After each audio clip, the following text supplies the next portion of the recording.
Good morning students, कैसे हैं आप लोग। देखिए आज हम लोग अपना नेक्स्ट चैप्टर स्टार्ट करेंगे जो कि है हाउ डू ऑर्गेनिज्म रिप्रोड्यूस। ठीक है, रिप्रोडक्शन चैप्टर हम स्टार्ट करेंगे क्योंकि सेकंड चैप्टर जो है कंट्रोल एंड कोऑर्डिनेशन वो डिलीट कर दिया गया है, इसलिए हम लोग थर्ड चैप्टर में आ रहे हैं। तो यहाँ पे देखिएगा, इसका आज हम इंट्रोडक्शन पढ़ेंगे। ठीक है, इंट्रोडक्शन में आप लोग को बताऊंगी, देन अगर कोई भी प्रॉब्लम होती है तो आप लोग कमेंट बॉक्स में पूछ सकते हैं। तो देखिए चैप्टर नेम पहले लिख देते हैं, हाउ डू ऑर्गेनिजम्स रिप्रोड्यूस। ठीक है, इसका मतलब क्या है, मतलब कैसे एक ऑर्गेनिज्म रिप्रोड्यूस करता है। ठीक है, पहले ये रिप्रोड्यूस जो टर्म है इसका मतलब समझ लेते हैं। हाउ डू और ऑर्गेनिज्म का मतलब तो आप समझते हैं बहुत अच्छे से। रिप्रोडक्शन क्या है, ठीक है, रिप्रोड्यूस जैसा जो टर्म है इसका मतलब क्या होता है। देखिए रिप्रोडक्शन, ठीक है, रिप्रोडक्शन क्या है। देखिए यहाँ पे देखिए दो टर्म है, री प्लस प्रोडक्शन। ठीक है, री प्लस प्रोडक्शन या फिर री प्लस प्रोड्यूस। री का मतलब देखिए यहाँ पे क्या होगा, री का मतलब होता है अगेन, और प्रोडक्शन का मतलब होता है फॉर्मेशन। ठीक है, फॉर्मेशन या फिर प्रोडक्शन, ठीक है, प्रोड्यूस होना। तो अगेन फॉर्मेशन, ठीक है, ऐसी कोई भी चीज़ जिसका दोबारा से फॉर्मेशन हो रहा है इसको क्या कहते हैं, हम रिप्रोडक्शन कहेंगे। देखिए रिप्रोडक्शन जो टर्म है ये खुद ही कह रहा है कि अगेन फॉर्मेशन, ठीक है, जो दोबारा से रिप्रोड्यूस हो, दोबारा से प्रोड्यूस हो, उसको क्या कहते हैं, रिप्रोडक्शन कहते हैं। ठीक है, तो रिप्रोडक्शन एक ऐसी प्रोसेस होती है जिसमें कोई भी लिविंग ऑर्गेनिज्म अपने जैसे सिमिलर इंडिविजुअल को प्रोड्यूस करता है। ठीक है, एक नया इंडिविजुअल प्रोड्यूस करेगा। तो पहले हम डेफिनेशन लिख लेते हैं। रिप्रोडक्शन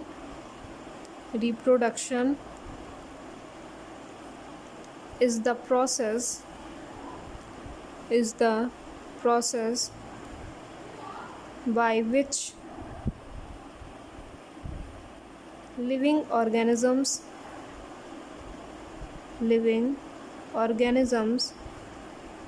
produce new individual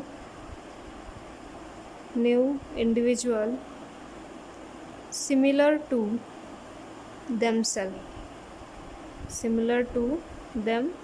ठीक है, तो रिप्रोडक्शन की डेफिनेशन क्या हो जाएगी, रिप्रोडक्शन एक ऐसी प्रोसेस है जिसमें कोई भी लिविंग ऑर्गेनिज्म अपने जैसे इंडिविजुअल को प्रोड्यूस करता है जो कि उससे सिमिलर है। अब देखिए इसका मतलब क्या हो जाएगा, सिमिलर टू देमसेल्फ। अगर मान लीजिए अगर कोई प्लांट है, प्लांट भी क्या होता है, एक लिविंग ऑर्गेनिज्म है। ठीक है, प्लांट जो होता है ये किसी प्लांट को ही रिप्रोड्यूस करता है, ना कि किसी एनिमल को रिप्रोड्यूस करता है। ठीक है, और अगर मान लीजिए अगर कोई भी डॉग है, ठीक है, डॉग है तो वो पपी को ही बर्थ देगा, ना कि काल्फ को बर्थ देगा। ठीक है, अगर एक डॉग है तो वो डॉग के बच्चे को ही क्या करेगा, जन्म देगा, ना कि इंसान और किसी गाय के बच्चे को जन्म देगा। ठीक है, बात समझ में आ रही है। तो यहाँ पे सिमिलर टू देमसेल्फ का यही मतलब है। ठीक है, कि अपने जैसे ऑर्गेनिज्म को रिप्रोड्यूस करता है। अपने जैसे का मतलब है कि कैरेक्टर वाइज, ठीक है, पूरा जो स्ट्रक्चर होता है इसका, ठीक है, जो इसका फिनोटिपिक अपीयरेंस होता है उसके जैसा ही क्या होता है, रिप्रोड्यूस करेगा। अगर कोई प्लांट है तो एक प्लांट को ही रिप्रोड्यूस करेगा, ना ही एनिमल्स को। ठीक है, अगर कोई ह्यूमन बीइंग है, ठीक है, ह्यूमन बीइंग है तो ह्यूमन बीइंग के बेबीज़ को ही प्रोड्यूस करेंगे, ना कि किसी एनिमल को करते हैं। ठीक है, समझ में आ रहा है ये। तो देखिए मान लीजिए ये होता क्या है, ये सारी प्रोसेस क्या होती है। देखिए ये जो पूरी प्रोसेस होती है इसमें जो डीएनए होता है, ठीक है, डीएनए होता है उसका खेल होता है। देखिए यहाँ पे जो न्यूक्लियस होता है, यहाँ पे मान लीजिए कोई भी एक फीमेल है, ठीक है, फीमेल है और ये कोई भी मेल है।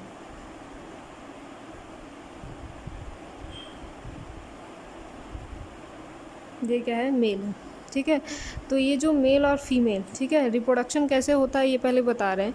ठीक है, ये मेल है और ये क्या है, फीमेल है। मेल जो होता है, ठीक है, मेल जो होता है इसके अंदर एक सेक्स सेल फॉर्म होता है। उस सेक्स सेल को क्या कहते हैं, गैमीट कहते हैं। ठीक है, सेक्स सेल को गैमीट कहते हैं। और वो जो गैमीट होता है, ठीक है, गैमीट होता है उसके जो मेल होते हैं उसके अंदर स्पर्म का फॉर्मेशन होगा, ठीक है। इसको जो गैमीट्स होते हैं उसको स्पर्म कहेंगे, और जो फीमेल के अंदर जो गैमीट फॉर्म होता है, सेक्सुअल फॉर्म होता है, इसको कहा जाता है एग, ठीक है। क्या कहेंगे? एग, ठीक है। तो एग और जब स्पर्म, ठीक है, एग और स्पर्म मतलब कि जब मेल और फीमेल की जब मेटिंग होती है आपस में, तो यहाँ से मेल से स्पर्म आ रहा होता है, एक सेक्सुअल है, ठीक है, स्पर्म आ रहा होता है, और फीमेल से क्या आएगा? एग आएगा। जब मेल से स्पर्म आता है, फीमेल से एग आएगा, तो ये दोनों क्या होते हैं? आपस में फ्यूज़ करते हैं, और फ्यूज़ होने के बाद, ठीक है, फ्यूज़ होने के बाद ये एक सेल बनाएंगे जिसको कहा जाता है ज़ाइगोट। क्या कहेंगे? ज़ाइगोट। और एक चीज़ यहाँ पे और ध्यान दीजिएगा, यहाँ पे जो आपका ह्यूमन बीइंग होता है उसके अंदर 46 क्रोमोसोम होते हैं, ठीक है। ह्यूमन बीइंग के अंदर कितने क्रोमोसोम होते हैं? 46 क्रोमोसोम होते हैं एक सेल में, ठीक है, ईच सेल में। ये एक सेल है, ठीक है। थोड़ा सा बेसिक की तरफ जा रहे हैं क्योंकि कुछ बच्चों को पता नहीं होगा। सेल है, सेल के अंदर क्या प्रेजेंट होता है? न्यूक्लियस, ठीक, न्यूक्लियस। न्यूक्लियस के अंदर क्या होता है? जेनेटिक मटेरियल होता है, ठीक है, जेनेटिक मटेरियल जो कि हमारे कैरेक्टर्स को क्या करता है? कंट्रोल करता है। तो देखिए जो न्यूक्लियस है, न्यूक्लियस के अंदर क्या होता है? क्रोमोसोम्स होते हैं, डीएनए होता है, ठीक है, जेनेटिक मटेरियल होता है, और एक सेल के एक न्यूक्लियस के अंदर क्या होता है? 46 क्रोमोसोम होंगे। कितने क्रोमोसोम होते हैं? 46 क्रोमोसोम। ये न्यूक्लियस है और ये क्या होता है? सेल होता है। तो जो 46 क्रोमोसोम होता है ये पेयर में प्रेजेंट होता है, ठीक है। पेयर में कितने का पेयर होता है? 23 का पेयर होता है, ठीक है। ये एक क्रोमोसोम है, ये दूसरा क्रोमोसोम है, ये एक क्रोमोसोम है, ये दूसरा क्रोमोसोम है। तो इस तरह से क्या होता है? पूरा सेट बना होता है, ठीक है। ये पहला सेट है, ये दूसरा सेट है, ठीक है, पहला सेट है क्रोमोसोम का, ये दूसरा सेट है।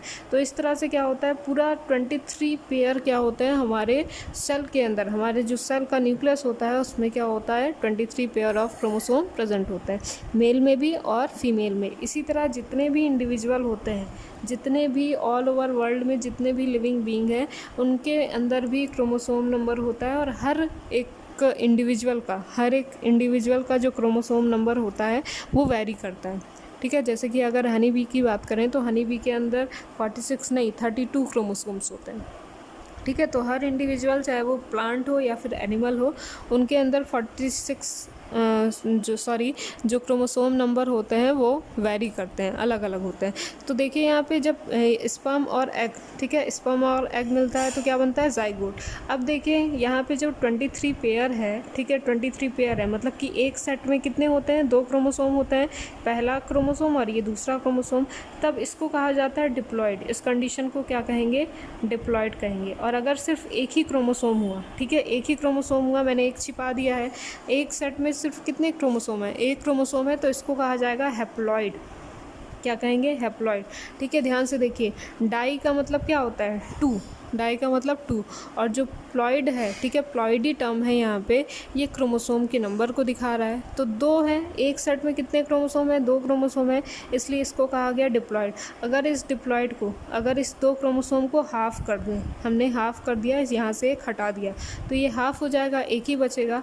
तो हाफ के लिए हम लोग क्या यूज़ करेंगे? हैप्लॉइड।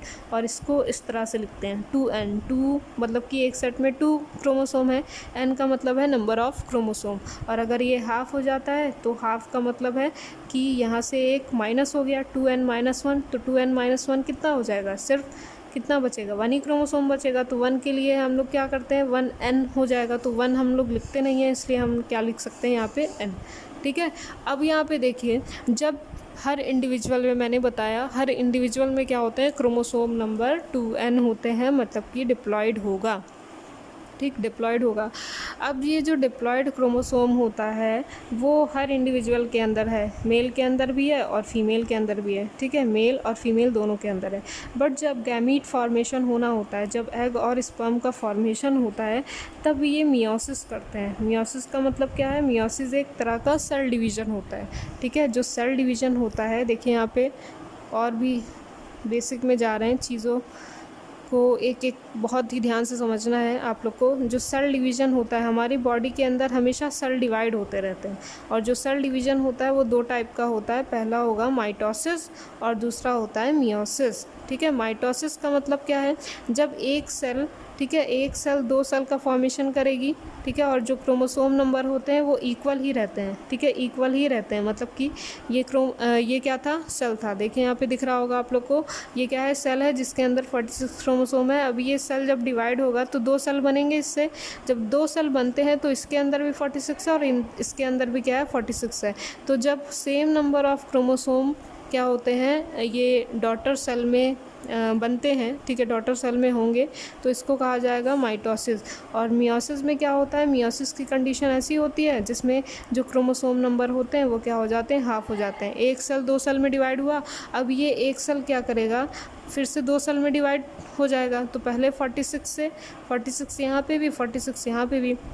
अब जब दोबारा डिवाइड होगा तो एक सेल क्या होगा, फिर से 2 सेल बनाएंगे, मतलब एक सेल से कितने सेल बने, 4 सेल बने। तो जब दोबारा जब ये डिवाइड होता है तो ये अपने क्रोमोसोम नंबर को हाफ कर देता है, 23 इसमें, 23 इसमें, 23 इसमें, 23 इसमें, ठीक है। तो यहाँ पे देखिए 23 तो कितने हो गए, क्रोमोसोम नंबर हाफ हो गए, ठीक है, हाफ हो गए। तो यही कंडीशन होती है यहाँ पे, जब इंडिविजुअल्स गैमेट का फॉर्मेशन कर रहे होते हैं तो इसमें क्या होती है, मियोसिस की प्रोसेस हो रही होती है, ठीक है, किसकी प्रोसेस हो रही होती है, मियोसिस। और जब ये मियोसिस करेंगे तो क्रोमोसोम नंबर हाफ हो जाते हैं, यहाँ से मेल से भी 23 आएंगे और फीमेल से भी क्या आते हैं, 23 आते हैं। जब 23 और 23 आया तो आपस में फ्यूज़ हुआ और एक सेल बनाया, 23 + 23 कितना हो जाएगा, 46। तो 46 number of cell, 46 number of chromosome के साथ एक सेल फॉर्म होगा, जिसको क्या कहेंगे, हम जाइगोट कहेंगे। अब देखिए ये जो जाइगोट है ये बनाता है एम्ब्रियो, ठीक है, एम्ब्रियो बनाएगा। और एम्ब्रियो बनाने के बाद, ठीक है, एम्ब्रियो का मतलब एक छोटा सा पार्ट, सेल डिवाइड जब होता है तो वो एम्ब्रियो का फॉर्मेशन करता है।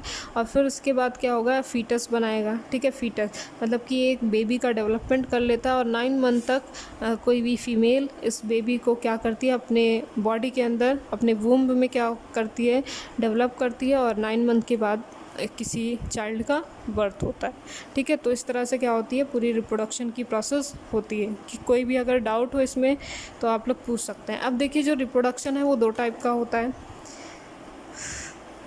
इससे पहले देखिए ये जो रिप्रोडक्शन होता है इसमें वेरिएशन भी होता है, ठीक है, वेरिएशन। और वेरिएशन क्यों ज़रूरी है, वेरिएशन ज़रूरी होता है सर्वाइवल के लिए। सर्वाइवल मतलब कि आगे सर्वाइव करने के लिए इसमें आपका वेरिएशन ज़रूरी होता है, ठीक है। वेरिएशन देखिए किस तरह से होता है, वेरिएशन की अगर बात करें तो वेरिएशन का मतलब होगा चेंजेस, ठीक है। अगर कोई भी इंडिविजुअल होता है या अगर आप ही हैं तो आप में क्या होता है, आपके मम्मी पापा के कैरेक्टर्स आते हैं, कुछ ही कैरेक्टर आते हैं, ठीक है। 50% मान लीजिए मम्मी पापा के कैरेक्टर आए, बट 50% क्या होता है, आपके नए कैरेक्टर्स डेवलप होते हैं, ठीक है, आपके अंदर। सेम आप बिल्कुल हूबहू अपने पेरेंट्स के जैसे तो होते नहीं हैं। तो देखिए वेरिएशन का मतलब होता है चेंजेस आना। और वेरिएशन क्यों ज़रूरी है, देखिए वेरिएशन इसलिए ज़रूरी है क्योंकि अगर मान लीजिए यहाँ पे ही बता दे रहे हैं, ये अगर फीमेल है और ये मेल है, ठीक है। फीमेल कहती है कि मैं 45 डिग्री सेल्सियस पे, ठीक है, सर्वाइव कर सकती हूँ। किस पे, कितने डिग्री सेल्सियस पे, 45 डिग्री सेल्सियस पे, ठीक। और यहाँ पे जो मेल है, ठीक है, मेल जो है ये 50 डिग्री सेल्सियस पे भी सर्वाइव कर सकता है, 50 डिग्री सेल्सियस पे सर्वाइव कर सकता है। अब देखिए जब ये इंडिविजुअल क्या होंगे, आपस में ये मेट करेंगे, आपस में मेटिंग करेंगे, तो इससे एक नया चाइल्ड बनेगा, एक नया चाइल्ड प्रोड्यूस होगा। और जो चाइल्ड बनेगा वो 45 डिग्री पे भी 45 डिग्री पे भी सर्वाइव कर सकता है और 50 डिग्री पे भी सर्वाइव कर सकता है। इसके अंदर कुछ नए तरह के कैरेक्टर आएंगे। अब अगर मान लीजिए कोई भी एक इंडिविजुअल है जो कहता है, ठीक है, एक इंडिविजुअल है जो कहता है कि मैं सिर्फ 40 डिग्री पे ही सर्वाइव कर सकता हूँ, तो इससे प्रोड्यूस होने वाली जो प्रोजनी होगी, इससे प्रोड्यूस होने वाली जो चाइल्ड होगी वो भी 40 डिग्री सेल्सियस पे ही सर्वाइव कर पाएगी, ठीक है। 40 डिग्री सेल्सियस पे ये भी सर्वाइव कर पाएगी। अगर मान लीजिए टेम्परेचर अगर चेंज हो जाता है, टेम्परेचर अगर 40 से 50 डिग्री हो जाता है, तो इसने तो कहा था कि मैं 40 डिग्री पे ही सर्वाइव कर सकता हूँ, ना इससे कम ना इससे ज़्यादा, ठीक है। तो इसकी चाइल्ड जितनी भी प्रोड्यूस करेगा ये, वो भी 40 डिग्री सेल्सियस पे ही सर्वाइव करेगी। इसमें कोई चेंजेस नहीं आ रहा है, जैसे ये था वैसे ही हूबहू इसके ऑफस्प्रिंग, इसके चाइल्ड भी प्रोड्यूस होते हैं। तो अगर अचानक क्या होता है, अगर टेम्परेचर में चेंज आता है तो टेम्परेचर 40 से 50 डिग्री हो जाता है, तो अगर एक इंडिविजुअल इसका डेथ किया, ठीक है, अगर एक इंडिविजुअल की डेथ हो गई तो इसके सारे इंडिविजुअल की डेथ हो जाएगी। क्यों? क्योंकि इसमें कोई वेरिएशन नहीं है। तो वेरिएशन ज़रूरी है सर्वाइवल रेट बढ़ाने के लिए। क्लियर? अब आते हैं हम टाइप्स ऑफ रिप्रोडक्शन में। Types of reproduction. देखिए, रिप्रोडक्शन जो होता है वो 2 टाइप का होता है, ठीक है। First is asexual reproduction, second is sexual reproduction, ठीक है। एसेक्सुअल रिप्रोडक्शन और दूसरा क्या होता है, सेक्सुअल रिप्रोडक्शन। देखिए ये मतलब क्या होता है, टर्म देखिएगा, समझिएगा। ए और सेक्सुअल, इसमें भी 2 टर्म है। ए का मतलब क्या होता है, एब्सेंस, और सेक्सुअल का मतलब क्या होता है, सेक्सेस। और यहाँ पे सेक्सुअल का मतलब क्या हो जाएगा, सेक्सेस ही होगा। तो absence of sex, A sexual में क्या है, एब्सेंस ऑफ सेक्स, ऐसा रिप्रोडक्शन जिसमें सेक्सेस क्या होते हैं, एब्सेंट होते हैं, ठीक है। सेक्सेस एब्सेंट होने का मतलब गैमीट क्या होते हैं, एब्सेंट होते हैं, गैमीट की फॉर्मेशन नहीं होती है, उसको क्या कहेंगे, एसेक्सुअल रिप्रोडक्शन कहेंगे। और जो सेक्सुअल रिप्रोडक्शन होता है, इसमें सेक्स जैसा टर्म है, मतलब इसमें क्या हो रहा है, गैमीट का फॉर्मेशन हो रहा है। और जब गैमीट का फॉर्मेशन होगा, सेक्स सेल होंगे, तो इसे क्या कहेंगे, सेक्सुअल रिप्रोडक्शन कहेंगे, ठीक है। और देखिए जो एसेक्सुअल रिप्रोडक्शन होता है, इसमें एक सिंगल इंडिविजुअल ही अपने न्यू इंडिविजुअल को प्रोड्यूस करता है, ठीक है। एक सिंगल इंडिविजुअल जो होता है, single individual produce new individual, ठीक है। इंडिविजुअल क्योंकि इसमें सेक्सेस तो बन ही नहीं रहे हैं, सेक्स सेल तो है ही नहीं है। तो ये एक सिंगल इंडिविजुअल क्या करता है, एक नए इंडिविजुअल को प्रोड्यूस करता है। इसके अभी हम मोड्स पढ़ेंगे, इसके भी टाइप्स हैं, ठीक है। एग्जांपल भी देखेंगे साथ साथ में। और दूसरा क्या हो जाएगा, एक सेक्सुअल रिप्रोडक्शन में गैमीट क्या होते हैं, एब्सेंट होते हैं, ठीक है। गैमीट नॉट फॉर्म, ठीक है। और इसमें एक सिंगल पेरेंट की ही ज़रूरत होती है, ठीक है। 2 पेरेंट इसमें इन्वॉल्व नहीं होते। अगर सेक्सुअल रिप्रोडक्शन की बात करें तो इसमें क्योंकि सेक्सेस जैसा टर्म है, सेक्स सेल बनेंगे, गैमीट बनते हैं, और मेल और फीमेल इसमें दोनों होते हैं, ठीक है। 2 इंडिविजुअल होते हैं और 2 इंडिविजुअल आपस में मेट करके एक नए इंडिविजुअल को प्रोड्यूस करेंगे। तो यहाँ पे हम लिख सकते हैं 2 इंडिविजुअल ब्रैकेट में लिख लीजिएगा, male and female are produce new individual. अब देखिए क्या गैमीट फॉर्म होगा, बिल्कुल फॉर्म होगा, क्योंकि मेल और फीमेल दोनों हैं, ठीक है। तो gamete are form,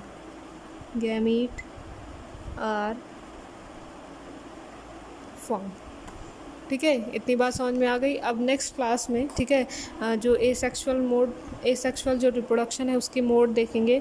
mode of asexual reproduction, जिसमें आपका आता है फिजन, आता है फ्रेगमेंटेशन, आता है रीजनरेशन आता है। तो ये सारी चीज़ें हम लोग नेक्स्ट क्लास में डिस्कस करेंगे। अगर इससे रिलेटेड आपको कोई भी प्रॉब्लम हो, कोई भी क्वेरी हो, तो आप लोग पूछ सकते हैं।